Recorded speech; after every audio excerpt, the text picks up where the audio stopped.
People are shitty. Customer service is hard, especially when you've had 4 hours of sleep 3 nights in a row and the same middle-aged guy keeps accidentally groping you every time he passes by to go to the bathroom. You'll never have a consistent sleep schedule ever again. Or at least until you've been flying for 20 years and you can hold the kind of trips that enable you to have a nice sleep schedule.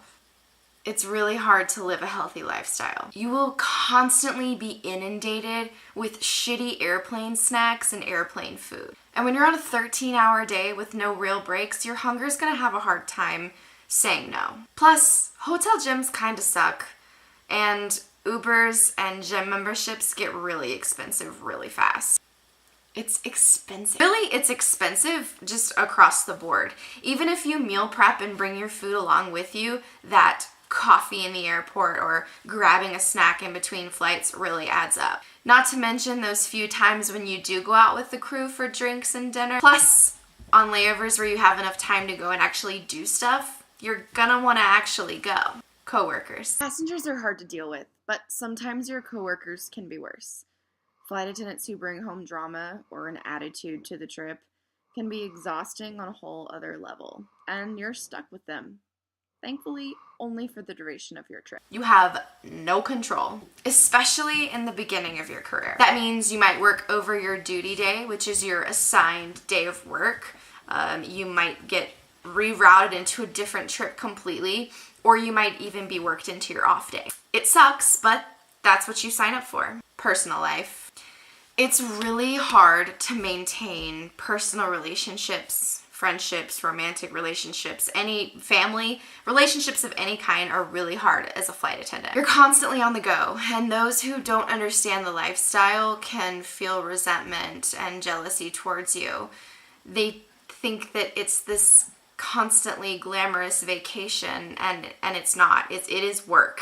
You'll most likely work weekends for the first few years, and that can be a hard adjustment for your relationships in life, especially when you have to keep rescheduling or canceling events because you can't make it happen in your schedule. Commuting.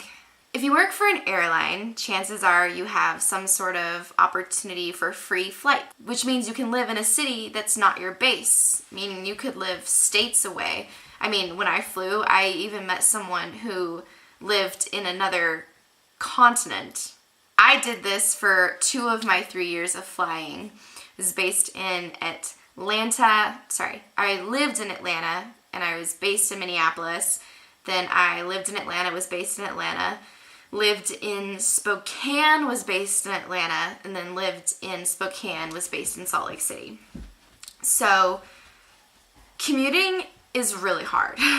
And that's a huge understatement. You spend so much extra time in an aircraft, time that's wasted and unpaid because commuting is a privilege. It's an extra layer of stress trying to coordinate flights back and forth to your trip and then back home.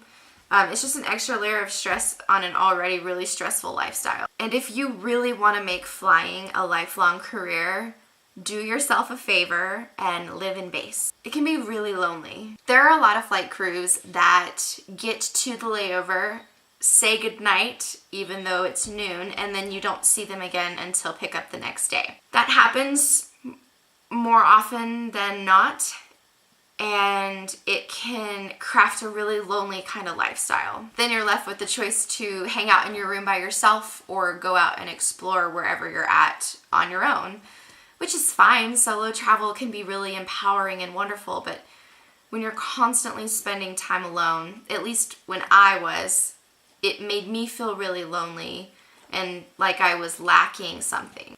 I've never felt lonelier than when I was stuck in an airport by myself for the 3rd holiday in a row. But again, that's what you sign up for.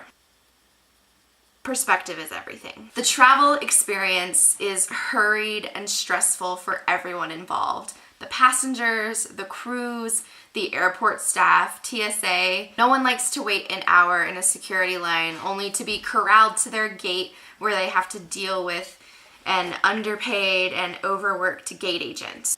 it sucks, and it's very easy to absorb that negative energy, but it's not all bad. How could it be when people stay with the airlines for 40 plus years? I have a lot of fond memories in my time as a flight attendant, and I think that there's a lot of good reasons to give the lifestyle a try. I also will be making a video on that when it is available. A link will be in the description, so you can check that out too. Please give this video a thumbs up if you liked it, and leave a comment for me down below on any questions that you might have about the flight attendant life, and I will do my best to answer them for you. Thank you for watching, and see you next time. Bye!